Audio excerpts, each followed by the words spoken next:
Good afternoon. Welcome to the session. My name is Dirk Loorbach. If you look in the program, you see there is another person that is supposed to chair this session. Maja, you saw her this morning. But she is late. She told me it was 3 o'clock. So you will see her come in, and then you can make some noises that show that you don't appreciate her being late. I think she's probably at the other conference that is going on at the same time. We'll see. Very happy that I can be here, and I'm very honored and pleased and excited that Rob Hopkins is also here, founder of the Transition Towns movement. I think he almost needs no introduction. What we're going to do in this session, and I see it really as a perhaps long-time overdue meeting of two movements, of two ways to try to understand and change the world, actually.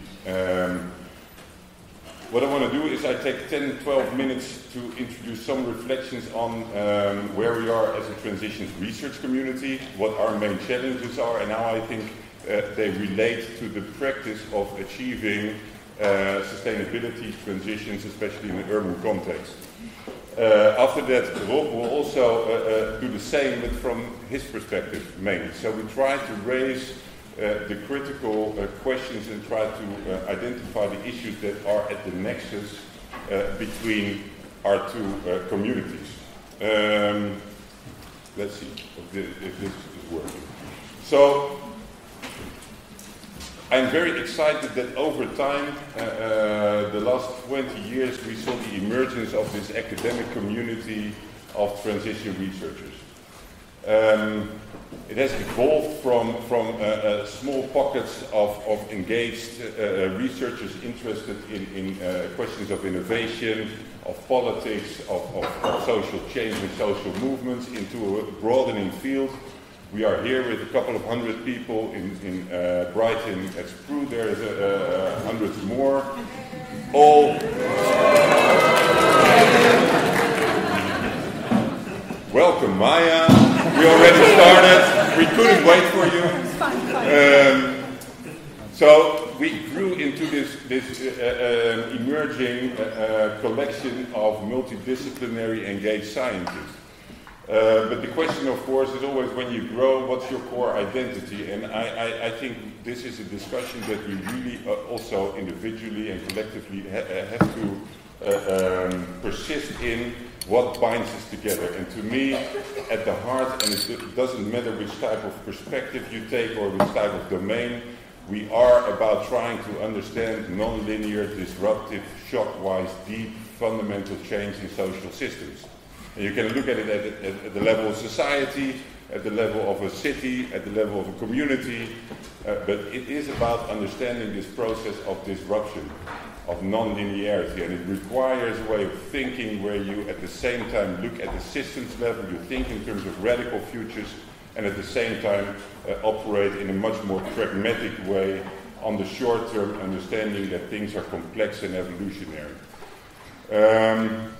I still see a lot of use of the original multi-level model, the multi-level perspective, or the original S-curve model. I think by now we should really say we have moved beyond that. Things are more complex, more nuanced.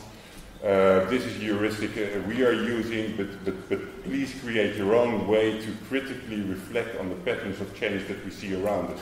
There is no such thing as one regime or one niche. There are multiple ones, there are multiple dimensions.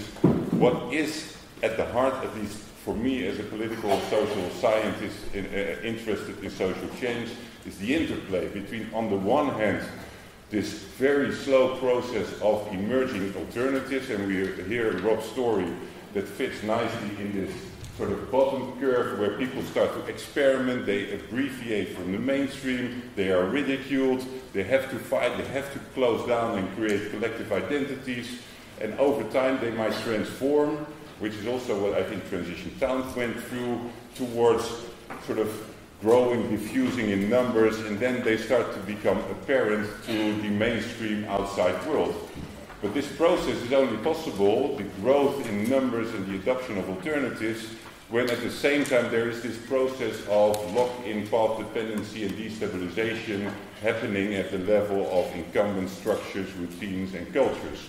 So we see this pattern in all sorts of transition domains, and depending on the kind of interplay, the kind of dynamics at place, we can think about different types of analytical measures, but also different types of intervention strategies. And too often, and I entered this quote based on some discussions we had yesterday, I think too often we fall back on a traditional scientific mode of trying to formulate solutions. And if we take transition seriously, they are complex, they are non-linear, they are unpredictable. It's basically about trying to create problems, to try to find problems, to frame problems that we then need to solve. So taking, for example, the energy transition in Germany, just deciding, or just, but there's more to the story, of course, but deciding to phase out nuclear creates all sorts of problems that then need to be solved, that then lead to innovation, and so on. So don't try to solve a transition or manage a transition, try to create new problems, maybe even for others. So 10, 15 years ago, we started with this idea of early phase transitions. There's still a stable regime, and we need to develop visions on these transitions and develop these networks and create transformative practices, space for experimentation, and we learned a lot. So we did all these, what we call transition arenas. It's really about, and we had this discussion on real-world laboratories just now, and my argument was we need a set of hypotheses to see these interventions, these arenas in my jargon, as experiments for understanding how to intervene in social change and how to move towards sustainable futures. For example, it implies being much more selective in terms of the actors you involve. Not everybody is interested in fundamental radical change. What we now learn, of course, is that later on in the transition, even incumbents, to some extent, are likely to participate and to become maybe even main drivers of radical change. So typically, this idea of transition management arenas is based on the kind of examples transition towns provide us. And we can learn a lot from both practice as from all sorts of literatures on how these new practices, new ideas, and new networks emerge, evolve, and diffuse. And we can contribute to that. And over the last 10, 20, 30 years, there has been a growth in all sorts of dimensions and areas. And my argument by now would be that we have mapped all these alternatives. We know that alternative technologies are affordable. Alternative lifestyles are beneficial. The question now becomes not how to test them or how to develop them, but how to deal with the exponential growth and adoption of these alternatives in the context of destabilizations and disruptions in the regime. So you can raise all sorts of questions. I heard people talk about sort of playing into windows of opportunity, into shocks, but it also is about dealing with crises. But it also raises all sorts of new questions about inclusivity and how to sort of open up these kinds of relatively elitist, exclusive practices or projects to mainstream. And I think this is a picture from one of the European projects we do, accelerating and rescaling sustainability transitions to sustainability, sorry Marcus. We have identified all these different mechanisms, and we use these terms, but I see in the transition community an interest in all sorts of mechanisms and patterns. So we know these patterns of emergence and of institutionalization, and we need to start in a much more systemic and also critically reflexive way to start experimenting with how to advance the scaling process of the alternatives. So that's what I would call transition management 1.0. It's about creating this urgency, the understanding of the need of systems change where you are, this revolutionary sort of long-term perspectives, and in the short term, this handwork of incremental muddling through. What we need now in the phase of transitions that we are entering is also much more, how do we scale these bottom-up processes? How do we now institutionalize the kind of direction, the kind of boundaries that we know are beneficial and necessary, and how do we deal with the demise and the phase-out and the destruction of all these incumbent practices, structures, and interests. So it's about, and people like Florian Kernen and colleagues, they write about policy mixes. I think it's about governance mixes, how to combine and join forces.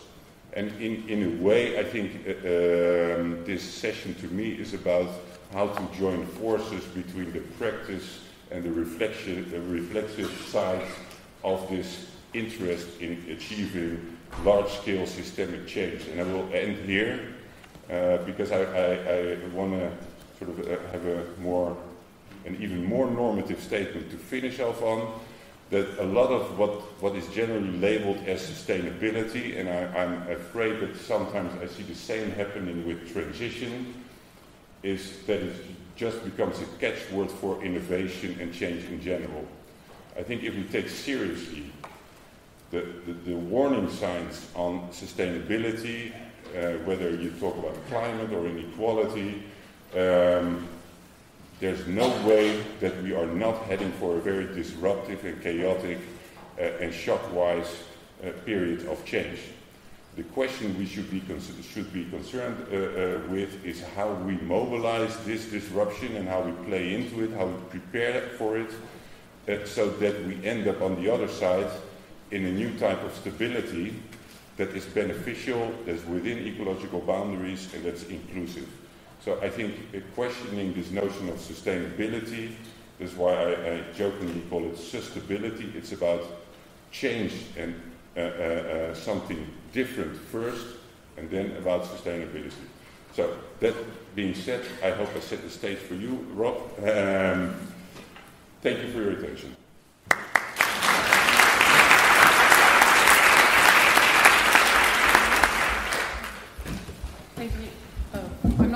No. You just keep quiet.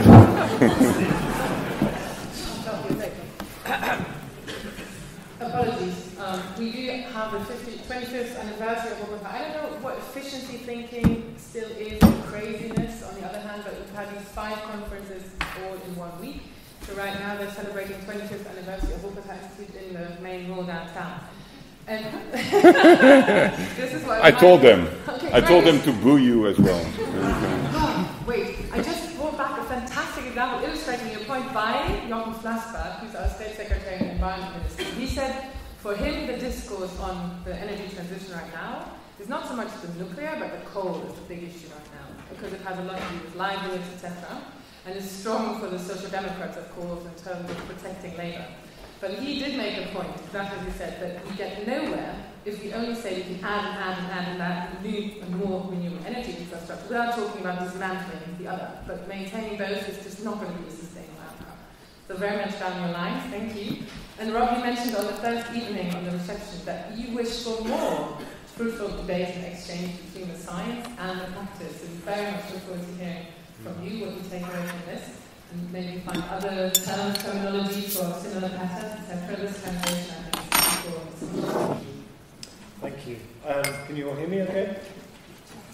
Good. So I'm going to give a little bit of an overview first of what we see happening in the transition movement.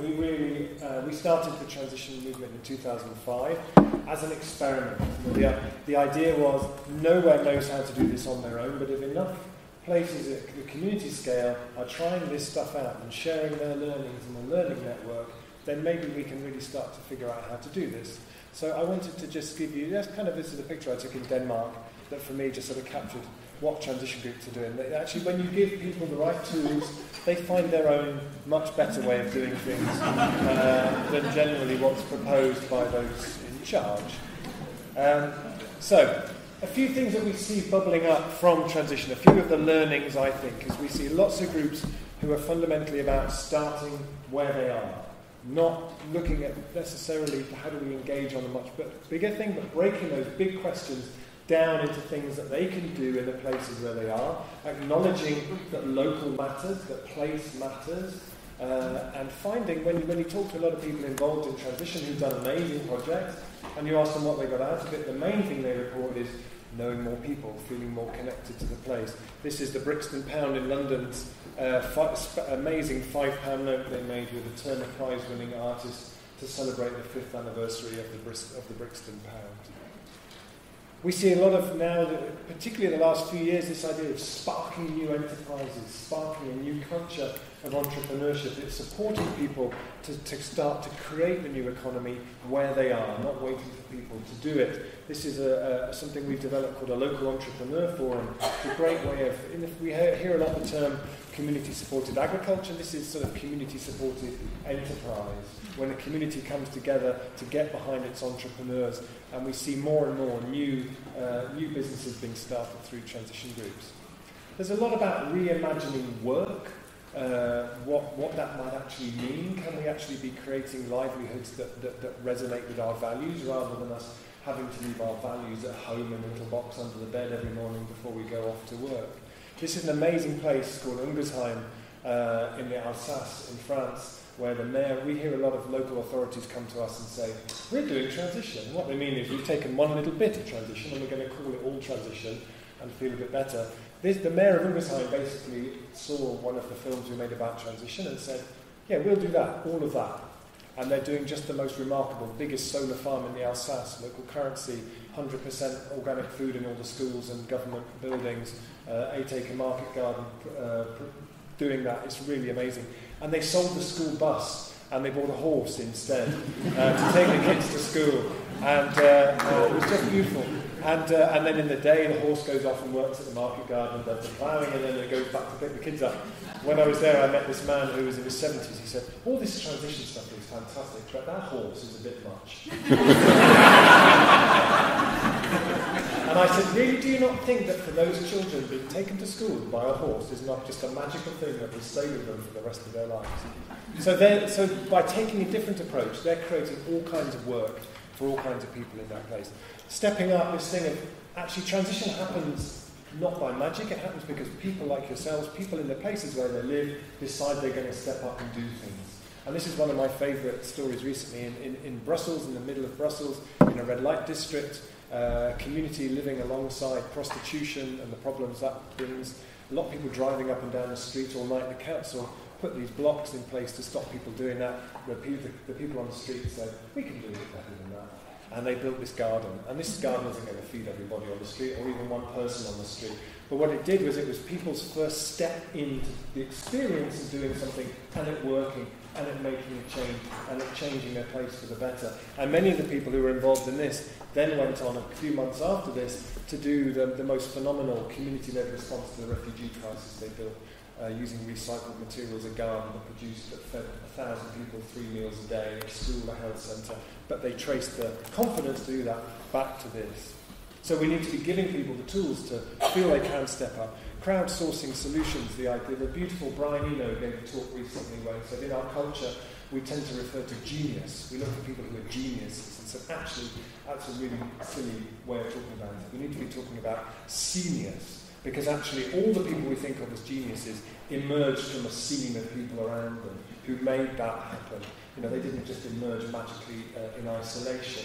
And actually, the best solutions come from enabling those kind of conversations. This is Crystal Palace Food Market, has won all kinds of awards. And actually, what they did was they went to the community and said, we want to start a market. What values should it be based on? That was where they started.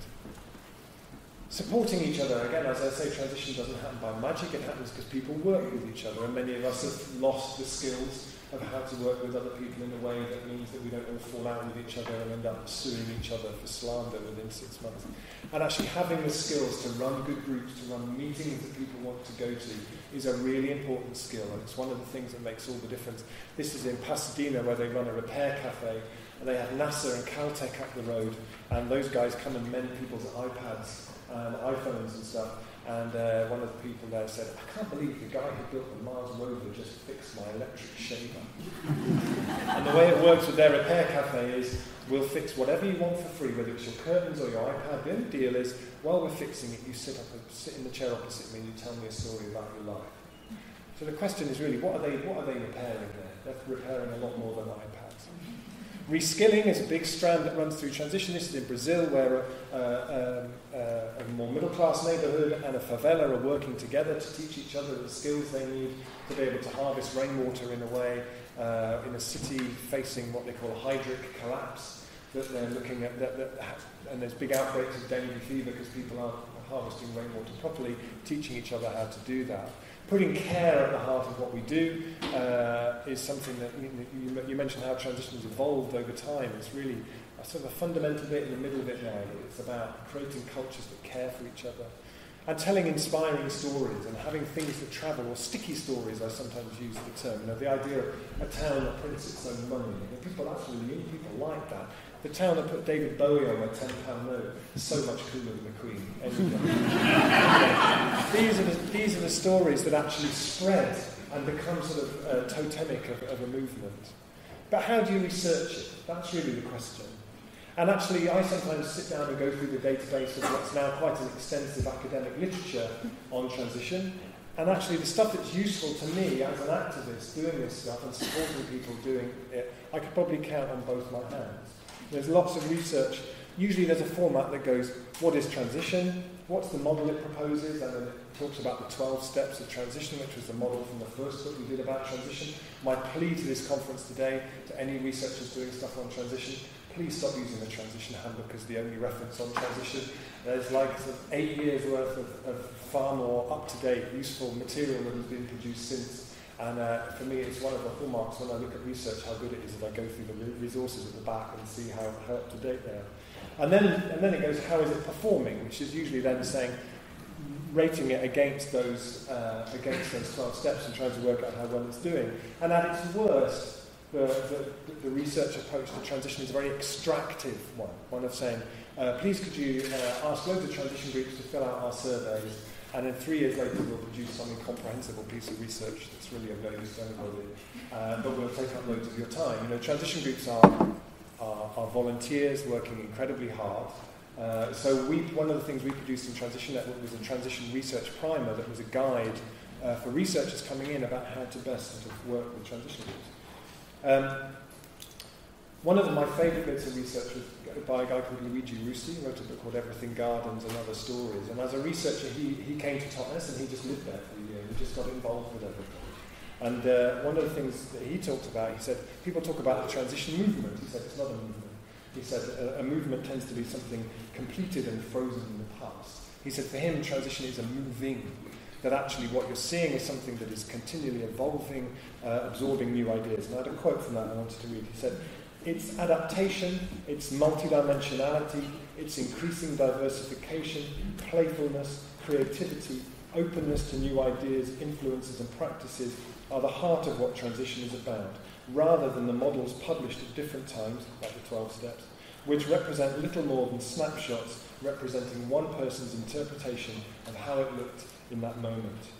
He asked, how does transition find its way in response to that? Well, the thing that really interests him is how transition finds its way in response to the disquiets and concerns it stumbles across. It's really about emergence. Transition is something that is sort of changing and flowing and evolving.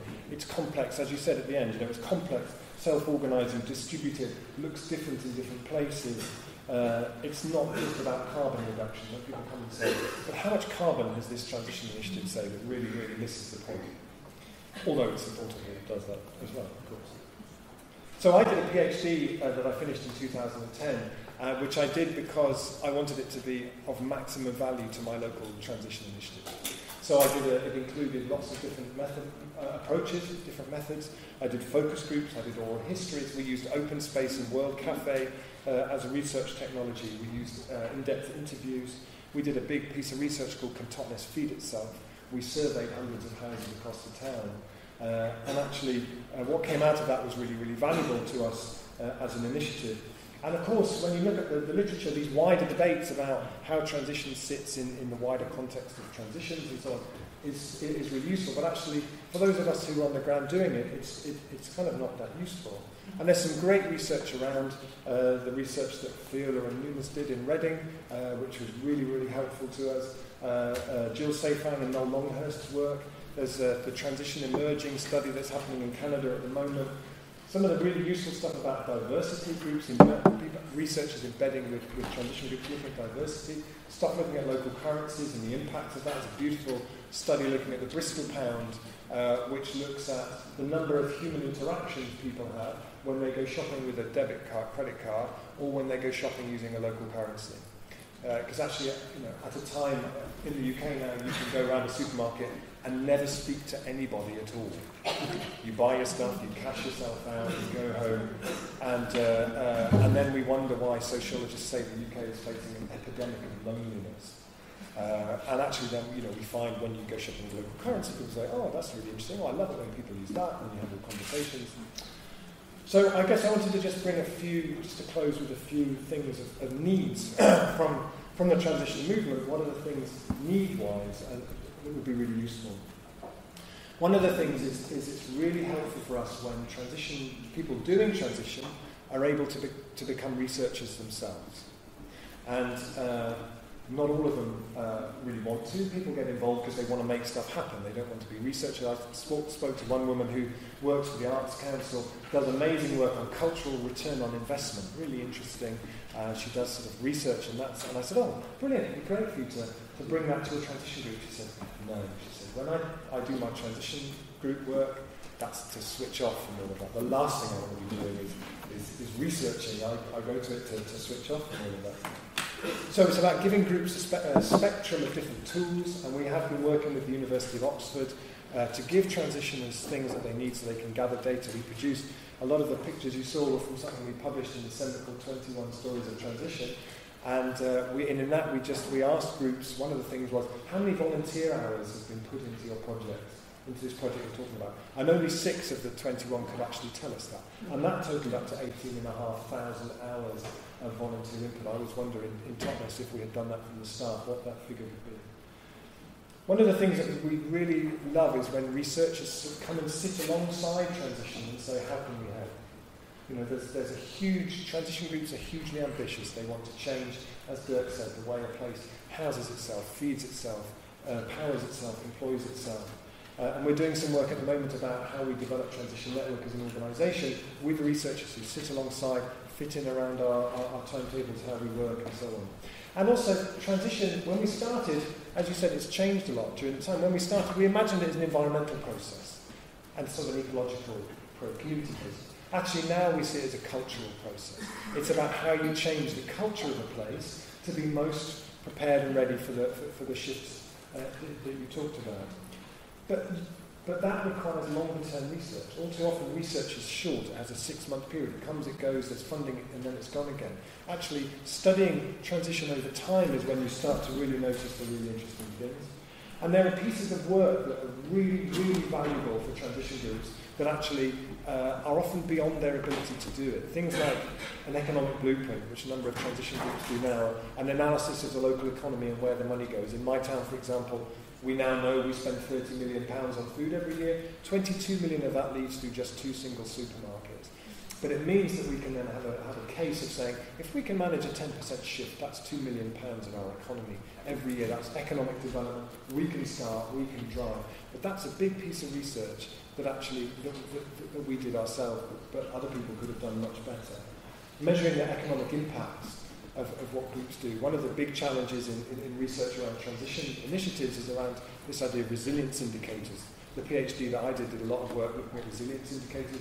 Most researchers come to resilience indicators, spend a year looking at it and go away going, tough, isn't it, that? But it's really useful to have those, particularly ones that groups can do themselves.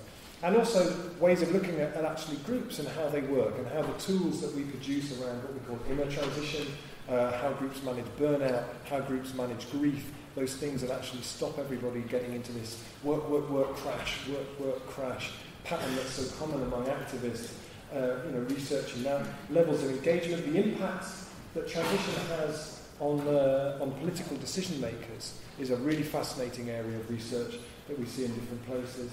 and evidence of actual sustained behaviour change. So there's all kinds of really interesting stuff happening in transition that we would all really benefit from being researched. So I just wanted to leave you with a quote again from Luigi Russi's book, where he said, describe transition as a social phenomenon that is alive and restless.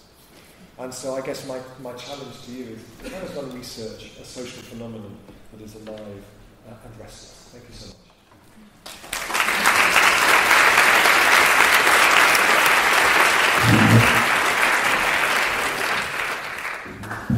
Thank you. Perfect. I mean, transformative science, I think, tries to do that a little bit, but you have to be kind. I mean, peer-reviewed publishing isn't fast. It takes 2 years or something. Then it's outdated, too bad, but you get the kind of peer reviews that will secure a career in the old system. So yes, transition of the scientific system, one integral part maybe, where we need to go. And after having worked for 6 years as a campaigner, I was actually reading your work there, that I felt actually maybe going to research could be a cool thing, because all these things that they say there, you have as tacit knowledge when you work as a campaigner anyway. So I understand now from some talks I give that still these boxes, graphs, etc., just as a mean of pulling out or showing the practice to be solid, valid, something that is acknowledged as being successful does help in a kind of reaffirming rather than enlightening maybe way. But I would love to maybe throw one question at you, because I found it very interesting. I think, Dirk, the work that you're now doing to say, hello, transition is a process description, whereas a sustainable outcome is one normative possible out of many possible outcomes. And this is something that has been conflated, I think, in this community quite a lot. And to be really aware about what does it need in the intent of the people starting a transition process, so that the likability that a sustainability improving outcome could come around as one interest area. And I wondered, because you were, from your focus on disruption, I felt, is a lot of intent then of people to prepare for the crisis, like a bit of a self-defense strategy, whereas when I hear Rob, it's all about, yay, we're going to create the future as we like it. So I would love to hear a bit more about what we get as the kind of vibe from people engaging in those processes. Because it could also, it sounds from you, Rob, be something like rediscovery of, I can actually live out my values, I'm actually effective, I have capacities that are really significant for bringing out this future, without too much emphasis on, oh, this is all going to be tough and we're going to have, we're going to face fight-backs and all that. So just a bit more on that, what you observe in those dynamics. A couple of points. I think it is great. You set the scene. I want to kill some of your expectations in terms of what research can deliver. So what I developed in terms of transition management is basically looking at successful innovation practices and giving it a method, and it helps some change makers. But in the end, you're on your own. In terms of helping you provide the tools and the strategies, it's because of its restlessness and its sort of emergent character and its evolving character. It's a learning journey. So I think if you mentioned it in terms of the role and added value of researchers, it's just taking part or embedding or engaging as a participant and a co-producer in these innovation contexts, whether it's a local transition town hub or it's a hackerspace or it's a complementary currency initiative, just being part of it and experiencing what it does, and it blurs the boundaries between the professional and the private. But I think if we take sustainability seriously also in this community, you should also experiment beyond office hours, I would say. And just engaging with your context makes your position maybe a bit more modest and reflexive, but it also is very valuable. And that is just a way to operationally help, to just provide hands and maybe minds and friends. But the second role, I think, and this is why in this operational context, if we strongly believe in sustainability in terms of a prosperous future where there are sustainable alternatives, we have to reach for utopia. We have to be modest in realizing that it won't happen overnight, and it is a sort of moving target anyway. If you don't have it, you're not motivated enough to continue this journey. On the other hand, the potential of disruption, but also understanding the patterns of structural change that are both possible and how they work and how we can intervene is in a way indirectly helpful, because it makes governments, it makes businesses, it makes institutional context more aware of the added value by the kind of things that you mentioned. So it legitimizes these alternatives, but it might also help to remove a bit of the barriers on a structural level so that you can experiment forward. So I think we have to think about this dual role that we have, which relates both to thinking in terms of radical, maybe naively optimistic futures. We have to strive for that, and at the same time also take a sort of a more activist role in pushing through boundaries and trying to understand how that works. Yeah. I mean, I completely agree that actually the work around models and putting transition in context and those sort of things is really, really valuable. And anything that helps us to be seen as legitimate somehow, or to have a place in those bigger debates is really important. And I think you mentioned about I loved your 2.0, because actually the 2.0 is kind of where my head's at the moment as well, and it's interesting to see those sort of thinking converging. The phasing out and those things is very much where we're moving to in the next phase around creating new economies and all of that kind of work. So I don't think we're entirely on our own. You said you were on our own. No.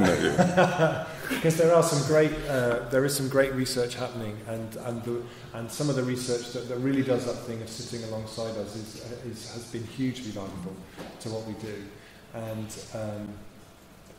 And your question about that tension between are we building something better or are we preparing for something ghastly? My sense is that actually the only way to prepare for something ghastly is to be building something better. There's an amazing film. I don't know if any of you have seen the film in France called Demain, Tomorrow. Has anybody seen that film yet?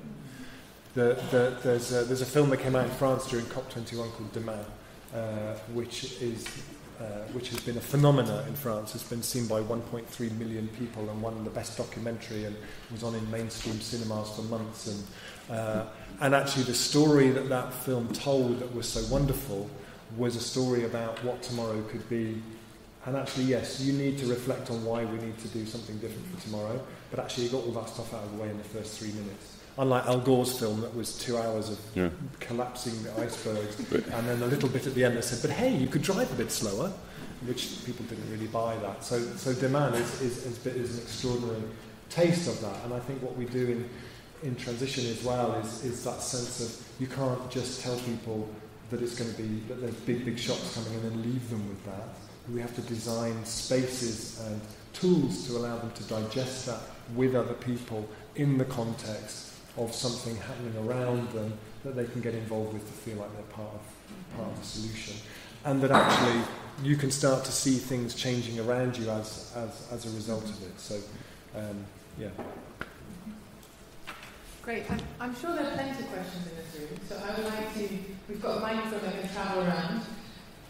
Tomorrow, the film is really nice because it also shows loads of bottom-up initiatives. It had hardly any spectators in Germany. I don't know what's wrong with our country there. But hey, it'll work on it by promoting it here. Who would like to... Okay, great. Thank you. How many would like to ask something overall, so I get a rough feel of how many we might have to find? Should we go 3 at a time? Yeah? Okay. I have a question, obviously, regarding how research can help transition. And I mean, in Germany, there's now a lot of research projects kind of funded by different government institutions where they say, okay, there is transition management or there's transition tools or something around, and we want to transition in this and that area, say, for example, infrastructures. And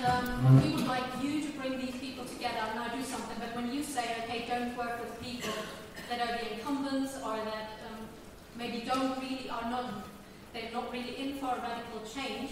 So is there any chance to kind of create maybe a different, I don't know, maybe create a space for these people that maybe in this moment are not really in for something like that, and it may be like you're, I don't know, say you go into wastewater treatment and then there's people that have been doing a certain thing in a certain way for a long time, and then suddenly you come up with something that is totally alien to them.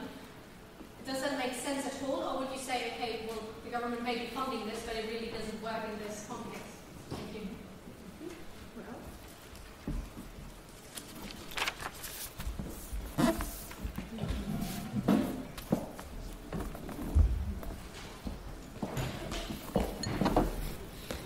Thank you. My name is Maja from Dortmund University, and thank you for both talks on transition. But I think you had very different subjects.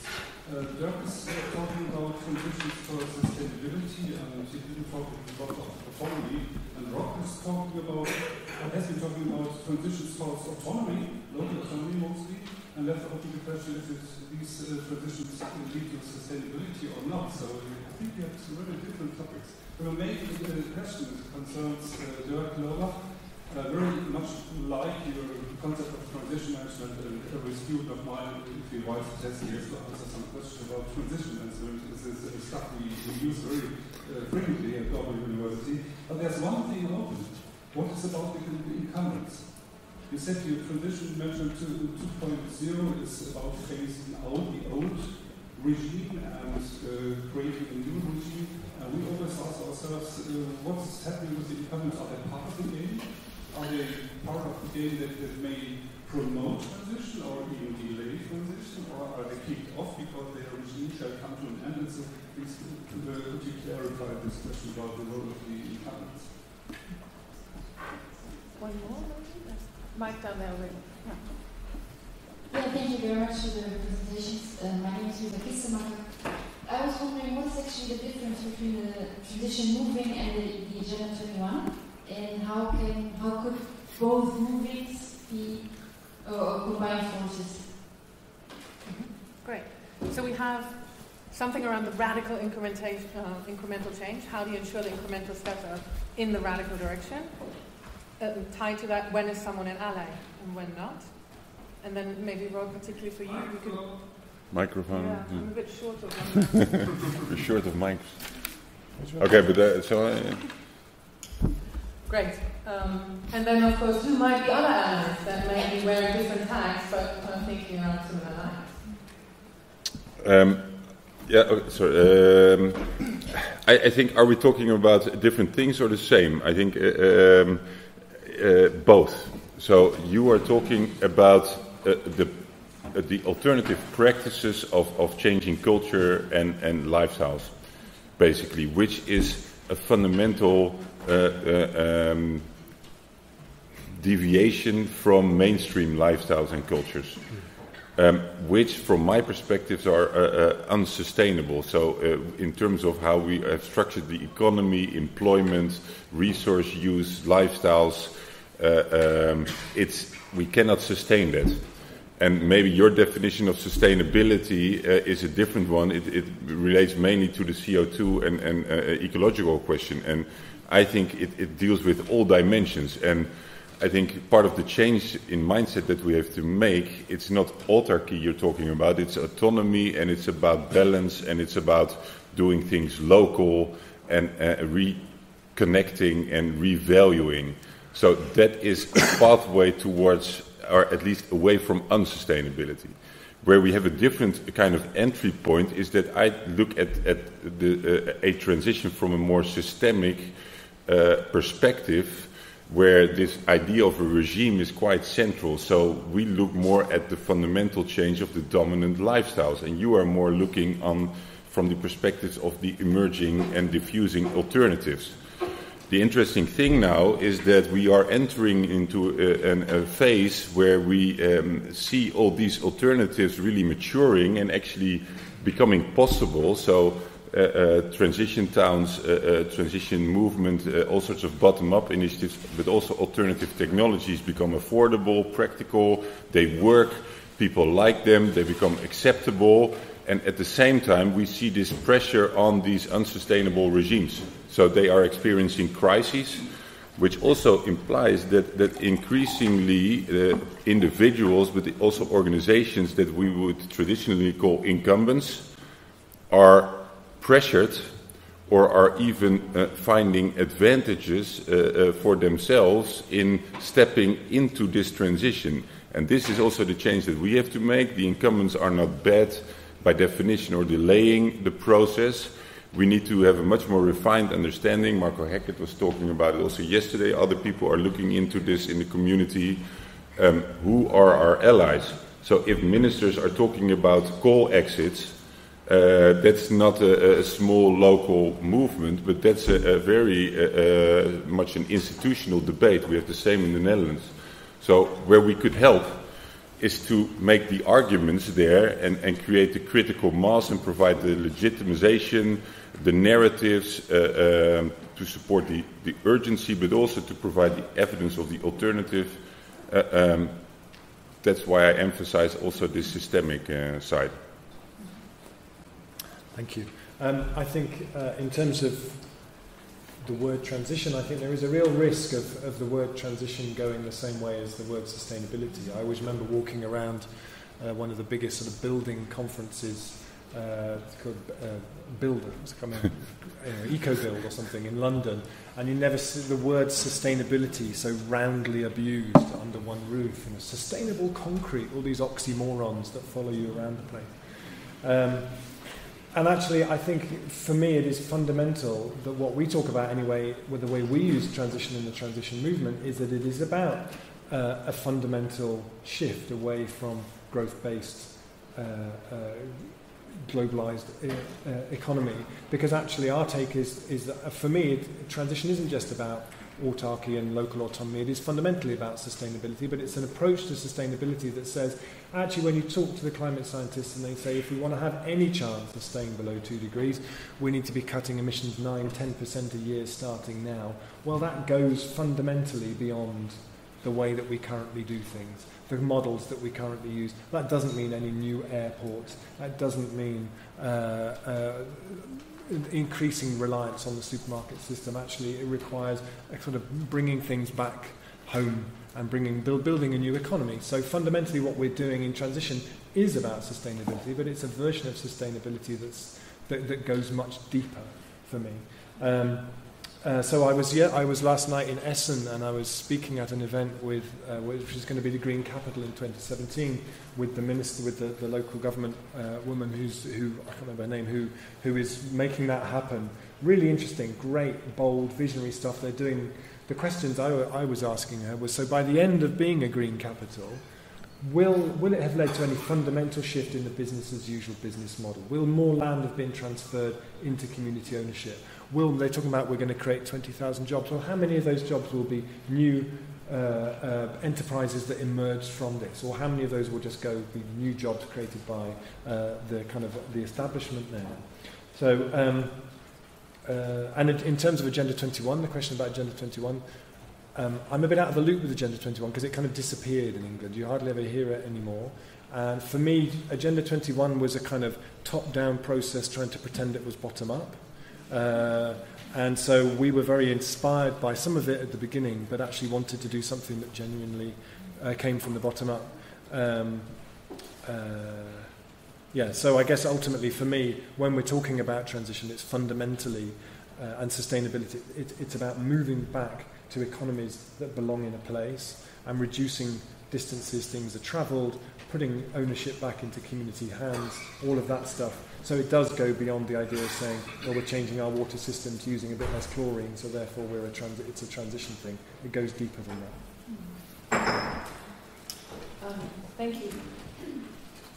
I think I discovered another country difference, because in Germany, local Agenda 21 was quite a strong movement, and it's not on? Local, no, it says it. Local Agenda 21 was a strong movement, and quite a lot of people, when you talk to them who were very active at the time, they are a bit frustrated now. So sometimes maybe need the relabeling for something to fly again, or a new emphasis and new people coming in.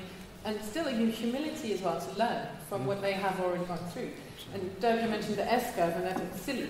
But if you say it's a very coarse, very high-level projection of what we're at, you would say if you zoom in, it goes a lot like this, ziggy-zaggy, ziggy-zaggy.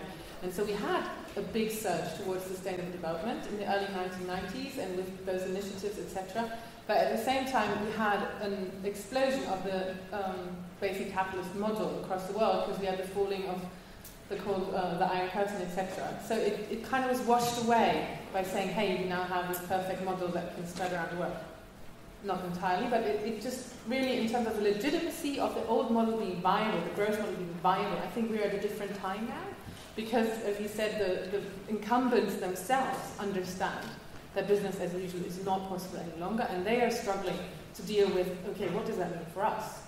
And I always wonder if the CEO of BP or someone who says, unless we get long enough legal signals, meaning government regulation, we can't really do much, and then their lobbyists say, don't you dare putting those legal obligations on there, if they shake hands or they fight each other. And I think those units are so big that you probably have similar transition processes within them, because they have gotten to a size that actually fits a regime size. But I want to get another round of questions. Maybe let 3 again. Well, how many would like to say, oh dear, okay. How much time do we have until the next session starts? Do we have a bit of space? 7 minutes. 7 minutes until the next session? No. Break. Is everyone cool staying for another 15? Then we can collect all of them? No. Okay. We'll start with 3 and then see who wants to stay on. Thank you. Hello, I'm from Hunderte Göpel-Auftritte. And my question to Rob Hopkins is, what is needed to scale the transition movement to scale up? Do these people are interested in scaling up? I think it's needed from a transition point of view, but I see that they sometimes like to stay small. They like to stay with their own, so to say. So my question is it possible to scale up? Yeah, quickly. Hi, very short question. My name is from VIDEO, and I wonder whether you could give us some advice on how do you scale up sustainable transition movements from all these things in communities that are very deprived and very low educated. Some tips or suggestions. Mark, I have also a question. I also have a scale-up question. So where are we in terms of these transition plans? So we have 21 stories of transitions. We probably need 21 million. So can you give us any idea where we are in this diffusion curve of this application? And then we finish.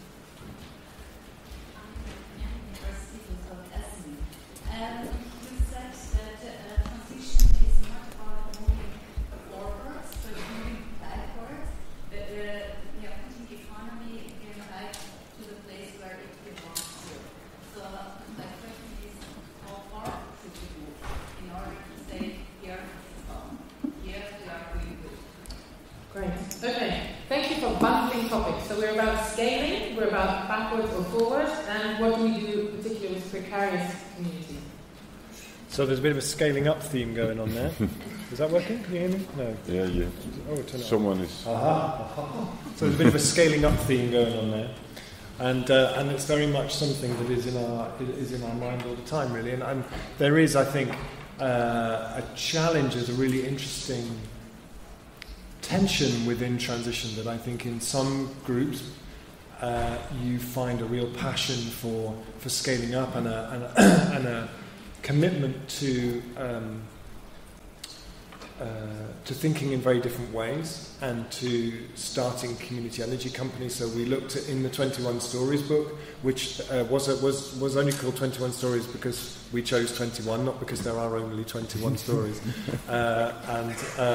But we found that we looked at 7 community energy companies in the UK, and combined they generated £30 million worth of communities investing into themselves. And it's these kind of models of communities, whether it's through energy or through building projects or or smaller approaches like we see in the local entrepreneur forum, where we invite communities to invest in themselves. There's a transition group in Liège in Belgium who raised €2 million to start a community cooperative vineyard. You know, these things are happening. In terms of where we're at, in terms of us scaling, we're not where we need to be. You know, most of these groups work with very little, if no funding, almost entirely driven by volunteers. One of the big shifts that we have, you know, sometimes when you asked about disenfranchised communities, you know, one of the things that we hear sometimes is, oh, well, transition is all white middle class people. And actually, one of the issues with that for me is that I use this term, the tyranny of volunteerism, which is that sometimes there is, in your question, that you find groups for whom the idea is, groups who are more rooted culturally in the sort of deep green left, have this sort of idea that somehow the purest way to do everything is that there's no money involved and nobody should get paid. And then you end up with a situation where the only people who can afford to volunteer are white middle class people. And I went to Richmond in California a few years ago, met an incredible woman called Daria Robinson, working in a mostly black community, very poor community, teaching young men to become urban food growers. Fantastic project. And I said this in the talk about the tyranny of volunteerism. She said, it's so great to hear someone say that, because if this is a revolution that depends on volunteers, I can't be part of it, and nor can anybody where I live.